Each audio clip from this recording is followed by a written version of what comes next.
do think neoconservatism has a future. I'll close because there will always be liberals who will be mugged by reality. Liberalism seems to have an amazing ability to produce well-meaning and somewhat utopian intellectuals and politicians who then get mugged by reality, and therefore there's always the potential that they can become neoconservatives. So to those who ask me whether I'm not disturbed by the fact that young people voted a little bit more for Obama and or consider themselves a little bit more liberal, I say not at all. This is even more potential neoconservatives out there. My final point, though, I would say this. I think the distinctive thing about neoconservatism in all of its different iterations, certainly about those who were willing to sort of embrace the term, was not just that they were mugged by reality, because everyone is mugged by reality at some point or other, and my father, when he used that line, it was a little bit of a joke, obviously. A young colleague of my father's named Mike Scully, who passed away actually at a young age, about 15 years ago, 18 years ago, once commented in the early 80s.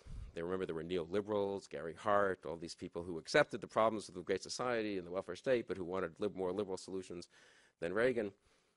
And I think it was a review of several books by these neoliberals. And Mike said, if a neoconservative is a liberal who's been mugged by reality, a neoliberal is a liberal who's been mugged by reality and refuses to press charges.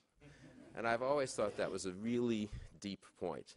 There are a lot of people who acknowledge, yes, I was sort of wrong about something, the world is not quite working out the way I thought, but in politics, and I would say especially in foreign policy, one has to be willing to press charges. That doesn't mean one has to agree on practically what one should do, or that you have to endorse, the Iraq War or the Afghanistan War for that matter, or one policy or another. But I do think if one is going to engage in debates about the real world of policy, one has to be willing to press charges in the sense of saying what the alternatives would be and willing to walk through how those would play out as opposed to other alternatives. And I think at its best, neoconservatism has always been willing to look at reality in the face, but also to try to think seriously about what can be done and what has to be done to press charges in those ways, and not simply to sort of turn one's back or walk away or pretend that all would be well if only